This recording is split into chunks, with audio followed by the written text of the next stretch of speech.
Hello and welcome to Your Wealth Health. Our show is focused on helping you manage your money. I'm your host, Tracy Capelman, and we are back in the studio once again with Hilltop Wealth Solutions CEO and founder Eric Brenner. Eric is a certified financial planner with nearly 30 years of experience. Now, as a true fiduciary, Hilltop Wealth Solutions prides itself on building long-term relationships with clients to help them achieve financial independence and leave a legacy for their family. Now, Eric specializes in just that. Thanks for being here, Eric. Hey, it's great to be here again. It's so nice to be back together.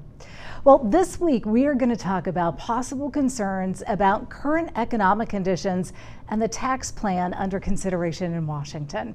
There are sure to be changes to come as elected officials continue to negotiate, but it's really wise to examine the potential effects of the current proposals and what actions we can take right now to secure our wealth for retirement.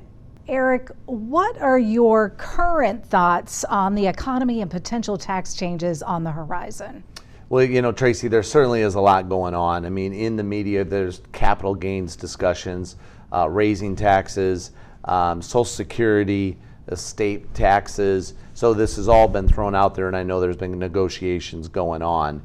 And so we do think there are going to be changes. Certainly, they need to pay for all of the expense with the pandemic, and we came into this obviously with a deficit that was quite high. But one of the things we always like people to think about is, you know, we call it the buckets of control. What can you control and what can't you control? And so this graphic really lays out that, you know, there are things that people really can't control, and it really may not affect them. And so we encourage people not really to put a lot of energy in that. There are some things that you have some influence over, but you really can't control it.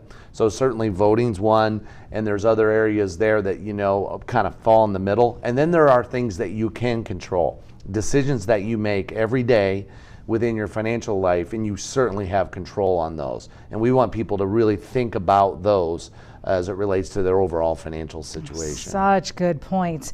Now, as many of us have heard, the later you wait to begin collecting Social Security, the higher your benefits will be. Based on age, can you give us an idea of the percentages of people that begin collecting?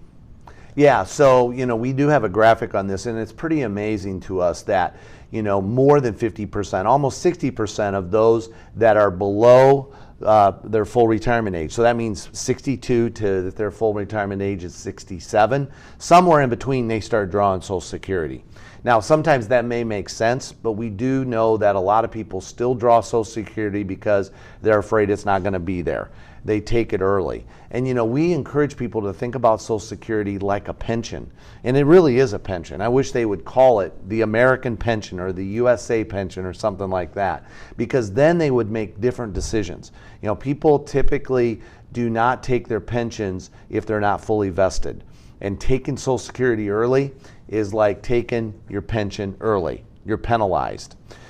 So we really need to decide whether that's right for your situation. And with the current administration, you know, they're talking about making some changes to Social Security, increasing the amount to survivors, increasing the minimum amount paid, as well as some other calculations. So, you know, Social Security is going to be a really big topic here moving forward as to what the changes may be. Absolutely. You made some great points there. Of course, as you spoke about, the president is trying to extend the life of Social Security and allow more low-income workers to benefit from it.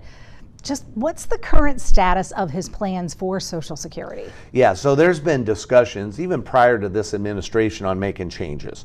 And we do think Social Security is going to be there. They're not just going to pull the rug out from it, but some of the changes are, yes, having more of a minimum paid out, so those that are lower income can get more out of Social Security. They're looking at actually giving a bump to those that have Social Security for an extended period of time, maybe 15 or 20 years after they've been receiving Social Security that long, giving them a bump.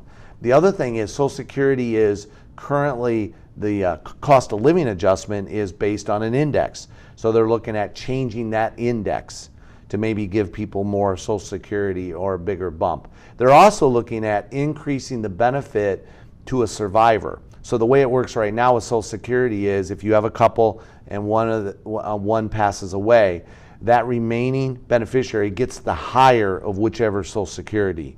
And they're looking about bumping those up. So they're looking at making those changes. Within all of that, we also could see that they may push full retirement age to 67 and maybe push that later. So there's a lot of different things there. The other thing they're looking at, which I think is probable, is right now somebody that pays into Social Security, once their income's at $142,000, okay, they don't pay any more into Social Security. They continue to pay into the Medicare side, but they don't pay any more into Social Security. So somebody that is making $1 million, they haven't paid into Social Security after that first $142,000 in income. So what Biden has proposed is, and his proposal, or the administration proposal, is that after $400,000 of income, then they would start paying back into Social Security. So that could be a reality. So I think it's a combination of things that we'll see to help strengthen Social Security for the future. And many of those things sound like good news, but of course, the money has to come from somewhere. It definitely has to come from somewhere. You're right. It sounds like good news, but they got to figure out where they're going to take it from. And that's why this is probably a multiple scenario, multiple changes to get us kind of where we need to go. What about, Eric, what about estate planning? Now, most of us have heard of the term stepped up in basis, which reduces the tax bill for many beneficiaries. What effect could current tax proposals have on that policy? Yeah, so, this one, as with everything here, it's, unknown yet because they haven't come down to an agreement. But, we do see it affecting a lot more folks, and it just depends on who and what income do you need to be at before you're affected. And we just don't know where it's going to land. But we do see people with highly appreciated stock, highly appreciated properties, all of that being affected. The other thing they're talking about is reducing the federal estate tax exemption. So now it's over $11 million. So if someone's estate's under $11 million, they don't have to worry about federal estate taxes. They're talking about bringing that back down to $3.5 million. And so that certainly could be a big play too. So we are keeping an eye on this very stepped up basis along with everything else. But I think the stepped up basis as far as inheriting property and assets could be a real big deal. So many things to consider. Now, it can almost be a little overwhelming.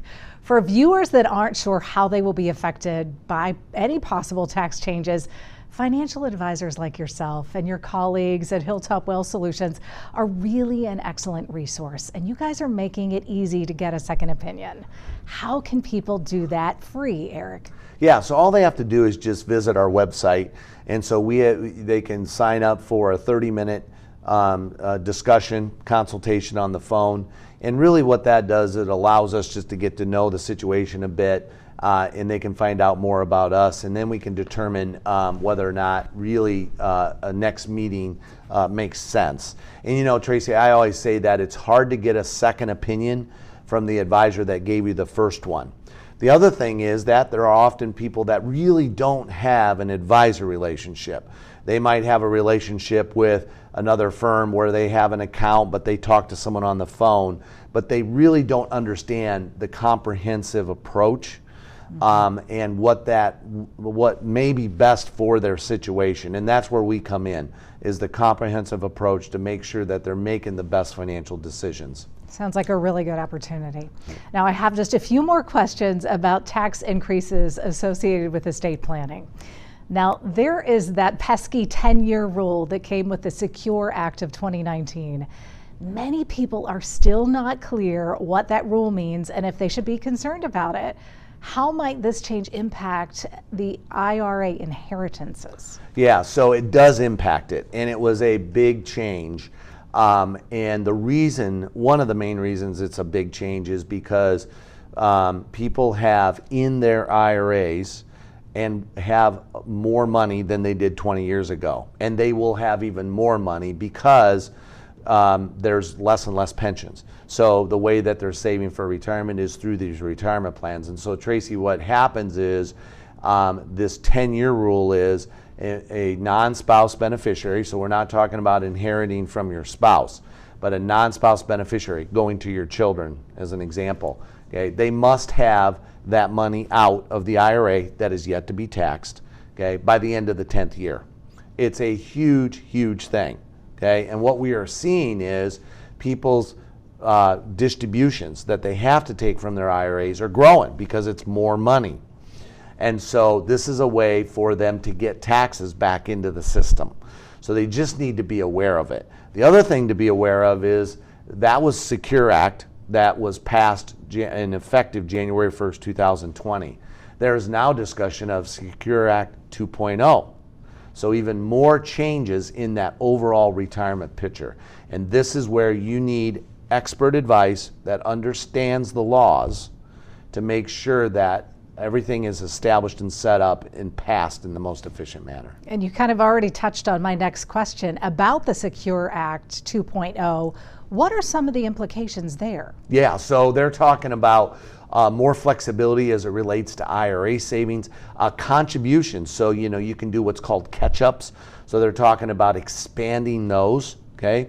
More money that you can put into an IRA if you're over a certain age. The other thing is they're talking about taking this, when are you required to withdraw? So right now you're required at age 72.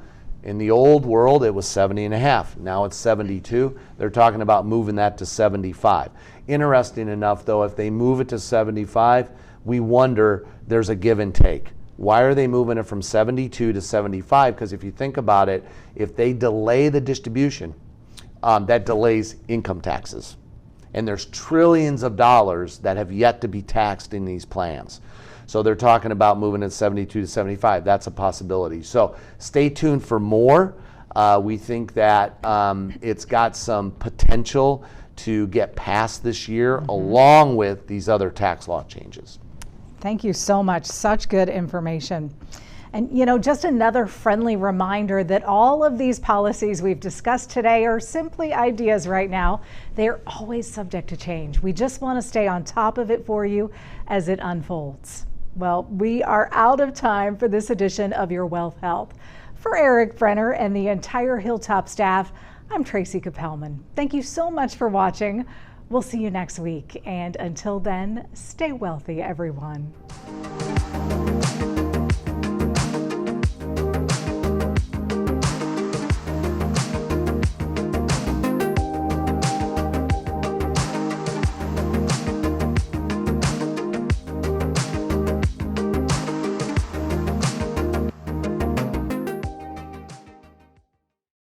We hope you found this discussion helpful today. Don't forget to like and subscribe to our channel for new content weekly.